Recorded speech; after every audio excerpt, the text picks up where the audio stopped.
Philippe, bonjour. Bonjour Christophe. C'est ta première causerie? Avec toi et pour YouTube, oui. Donc Philippe fait partie des enseignants de l'Université Lyon 1. Exact. Hein, tu es en STAPS. En STAPS, oui. Voilà. Depuis 2002. Depuis 2002, donc tu es un ancien enseignant. L'autre fois, je me plaignais sur Twitter que je trouvais que les profs de Lyon 1 n'utilisaient pas assez Twitter, aussi bien pour leur recherche que pour leur enseignement. Et tu as dit, ah bah moi ça m'intéresserait de parler à ce sujet de Twitter, comment tu utilises en classe, ou comment tu commences à utiliser en classe. Alors, enseignant et chercheur, j'utilise déjà en tant que chercheur pour relier pas mal d'informations. Et je m'aperçois que je suis... la veille, hein. Oui, une veille scientifique en fait, puisqu'on choisit les informateurs qui nous semblent les plus pertinents. Donc là-dessus, je reçois beaucoup d'informations par Twitter que je peux rediffuser. Et là, je m'aperçois que à leur tour, des collègues me suivent parce qu'ils trouvent des informations intéressantes dans ce que je relais, ou alors par thématique. Des gens qui vont me suivre plutôt pour une thématique qu'une autre, parce que ça me permet de sortir des informations de la presse, du grand public. Voilà, on va au-delà de ça. Si on dans ton thème de recherche, dans ton thème... Dans mes thèmes de recherche ou dans les thématiques de recherche qui peuvent intéresser le laboratoire, par exemple. Ensuite, au niveau enseignement, alors c'est ce que je suis en train de commenter. Attends. Vas-y. En continuant sur la recherche, est-ce que tu as déjà utilisé Twitter dans des conférences? Parce que moi, j'ai halluciné, quoi. Les enseignants ne savent pas que ça peut être un outil pour les conférences. Et dans toutes les grandes conférences, même les petites maintenant, tu as un canal Twitter pour les plénières, tu as un canal Twitter par session. Et je dis aux gens, mais si vous ne savez pas vous servir cet outil-là, il y a une partie des conférences que vous zappez.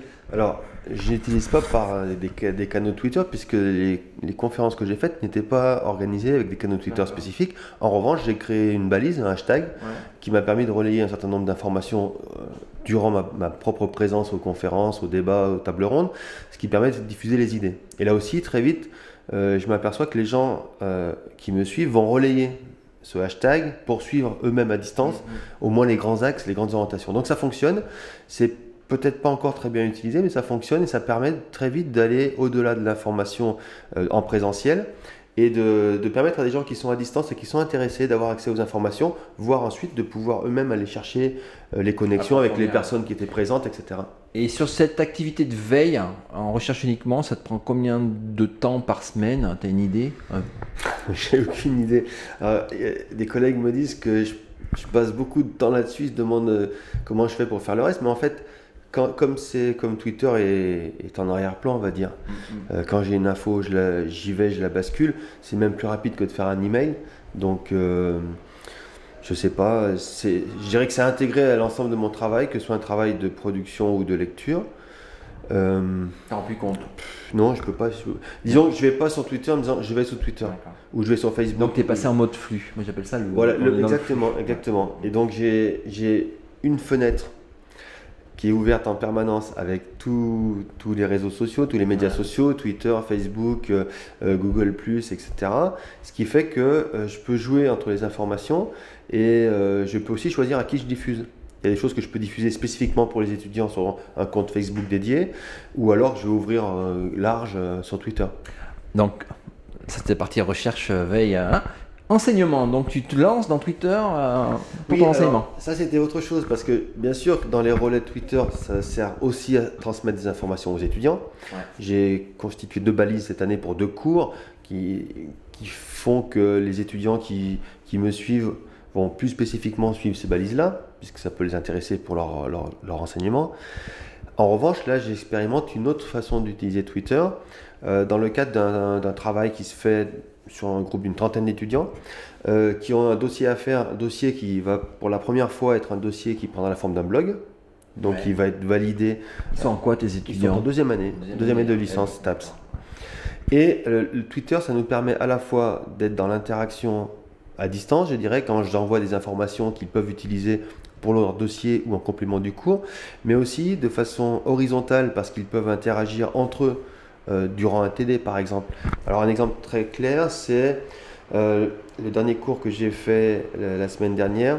Je projetais donc le compte Twitter sur le mur, donc via un vidéoprojecteur.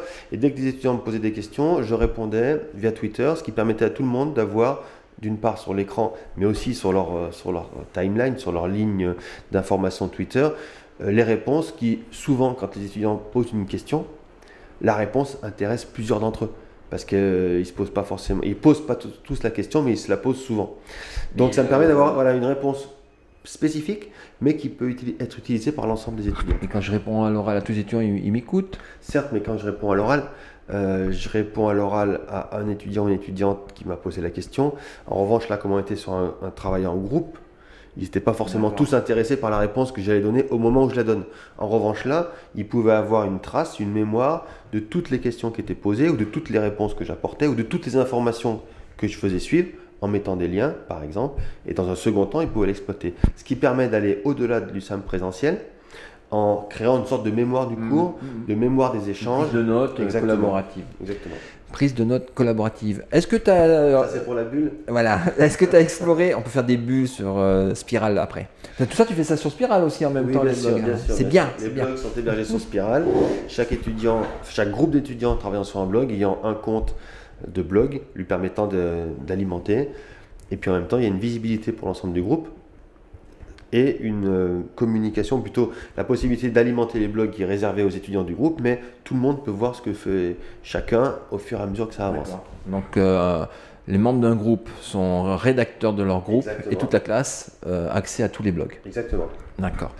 Ce qui n'est pas facile parce que les étudiants ont peur de regarder les autres. Il y en a qui m'ont dit ouais, mais si on fait ça, alors les autres vont voir. J'ai dit oui, c'est pas un problème. Mais du coup, je pense qu'ils sont mal à l'aise par rapport au fait que ça amène aussi à penser le fait que quand on fait un dossier, quand on construit quelque chose, il y a des étapes de construction. Or, les étapes de construction, c'est forcément insuffisant, frustrant, parce qu'il y a des choses qui sont approximatives, etc. Et ce qui les gêne, c'est d'être évalués et jugés. Donc, ils ont l'impression qu'ils vont être jugés sur ces étapes. Et ils aimeraient bien qu'on voit juste le produit final. Mais on peut maintenant sur Spiral. Bien sûr qu'on peut, mais ce qui je trouve intéressant, au contraire, c'est de montrer que voilà, on est dans l'hésitation et ce que vivent les étudiants pour faire un dossier de deuxième année, c'est ce que vit un chercheur, un étudiant qui est en thèse, qui fait sa recherche. Il a les mêmes hésitations, il est dans l'approfondissement d'une démarche, mais lui aussi, il est dans l'insuffisance, il est dans le tâtonnement, etc. Et à mon avis, si on amène les gens à prendre conscience qu'il y a tout un tas d'étapes insuffisantes, au lieu de montrer toujours le produit final qui paraît inaccessible, ça peut permettre à des personnes de se rendre compte qu'ils sont capables d'y arriver et d'avancer et de s'apercevoir que ce qu'ils vivent c'est normal, que les angoisses qui sont les leurs sont normales, que les incertitudes sont normales. Et je pense que ça peut être un bon outil pour aider ceux qui sont peut-être le plus en difficulté aussi. Et cette démarche, tu penses la mettre dans d'autres formations ? Alors après, ça dépend parce que là je dirais que j'ai toute l'attitude pour organiser les choses comme je le souhaite. Après, si on partage avec d'autres enseignants, il faut d'abord... Non, mais je parlais par exemple à l'Agreg. Oui, on est sur un projet. On est sur un projet qui a déjà bien avancé, qui consiste à produire une préparation à l'agrégation en ligne qui soit un complément à ce qu'on fait en présentiel pour les étudiants inscrits à l'agrégation d'éducation physique. Ce qui veut dire qu'il y aura donc à la fois des cours qui sont dispensés en vis-à-vis, mais ces cours seront pas seulement mis en ligne avec un diaporama et des articles et des références par exemple, mais ils seront prolongés par exemple par un suivi de méthodologie sur les devoirs, par un travail sur les oraux, etc. L'intérêt de Spiral dans ce cadre-là sur la mise en ligne, c'est de pouvoir justement mettre des vidéos dans une épreuve qui utilise la vidéo. Et l'intérêt, ça va être, pour la première année, puisqu'on le met en place cette année, de proposer un suivi à des étudiants qui ont du mal à venir ici parce qu'ils sont professionnalisés et qui sont parfois un petit peu partout en France. Donc ça veut dire que ponctuellement, ils peuvent être là lorsqu'ils peuvent se libérer, ils ne peuvent pas être là de façon régulière. Et ça leur permet d'avoir un prolongement qui n'est pas seulement le diaporama, parce que souvent le diaporama, quand on n'est pas au cours, on voit un diaporama, c'est très insuffisant, parce qu'il y a tout le commentaire, il y a toutes les remarques, tout le prolongement, tous les échanges qui ne sont pas là. Donc là, c'est chercher à aller au-delà, quitte à utiliser la vidéo comme on le fait ici, parce qu'on n'a pas tellement d'habitude à interagir, et produire du wiki, par exemple, pour réfléchir sur les définitions, pour montrer que là aussi, quand on fait un devoir d'agrégation, on va pas seulement prendre une définition dans une encyclopédie, mais la définition, on va la faire fonctionner avec d'autres définitions jusqu'à construire sa définition à soi, de façon à être à l'aise avec. Donc dans un wiki, on peut avancer comme ça sur les définitions, en montrant que chaque définition se répond, et puis tout le monde peut l'alimenter. Les enseignants n'étant là finalement que pour voir s'il n'y a pas d'erreur, s'il n'y a pas...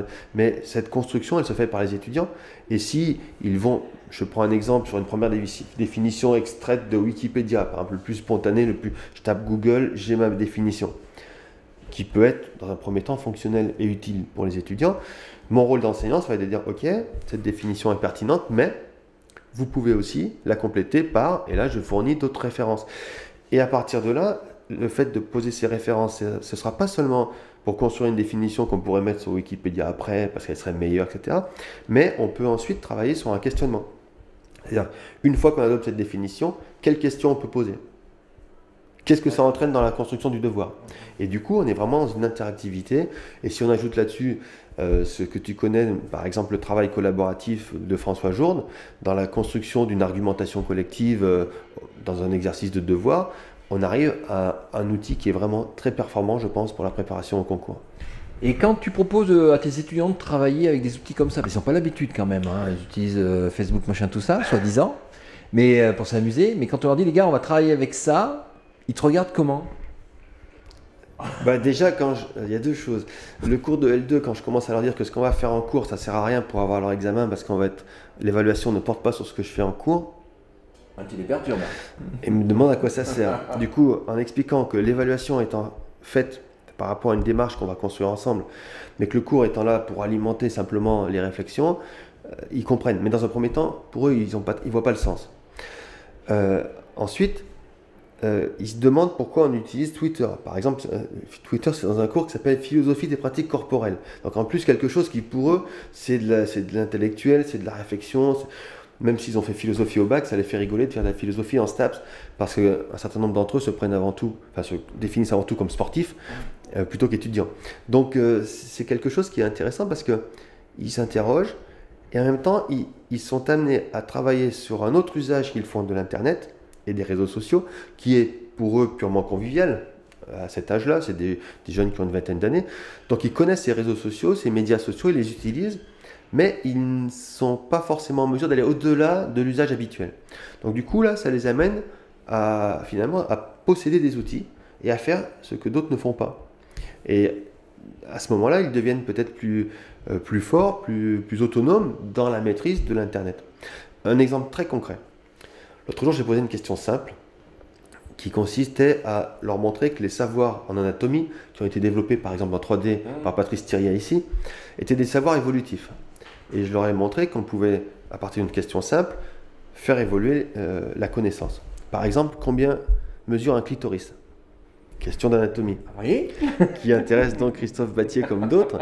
Et donc très vite, les étudiants, après m'avoir dit un certain nombre d'estimations, certains sont allés voir tout de suite sur Wikipédia. Et sur Wikipédia, sur Wikipédia, donc il y en a un qui me dit, sur Wikipédia, on dit 2 cm en moyenne, enfin maximum. Bon. Et ce à quoi on a pu... ce que j'ai pu leur montrer ensuite, c'était que cette définition de Wikipédia ne tenait pas compte des connaissances les plus récentes qui estiment la taille du clitoris entre 12 et 15 cm dans la mesure où le clitoris est pour sa grande partie interne. Et donc, la définition Wikipédia était une définition qui datait peut-être d'un savoir d'avant les années 90, parce que ce savoir n'est pas forcément très diffusé. Et du coup, ils ont pu comprendre aussi qu'ils avaient eux-mêmes le pouvoir de modifier la définition en intégrant les connaissances et les références que je leur avais données pour aller au-delà d'une première information acquise via Google et sur Wikipédia. Donc ça, c'est quelque chose qui, très concrètement, sur un exemple qui pour eux n'a rien à voir avec la réflexion, etc., leur permet de s'apercevoir qu'ils ont une maîtrise sur l'outil à partir du moment où ils sont en mesure d'aller chercher les informations les plus pertinentes. Et une fois qu'ils les ont, ils ont la possibilité, eux, d'être diffuseurs d'informations. Et ça, je trouve que c'est pour des étudiants de deuxième année qui ont l'impression que tout ce qu'ils savent par rapport aux profs, c'est rien du tout. Ça les met en position d'être acteurs de quelque chose. D'accord. Donc là, tu te lances, c'est le début du semestre, tu te lances là-dessus. On se fera un petit bilan en deuxième session, parce que tu fais ça. Oui, c'est le même cours qui sera fait, il termine en décembre, et je reprends avec un autre groupe à partir de janvier. Et donc, fin juin, je reviendrai te voir, je te poserai des questions. On ira voir les blogs. On ira voir les blogs. Voilà. Merci Philippe. Merci. À bientôt. À bientôt.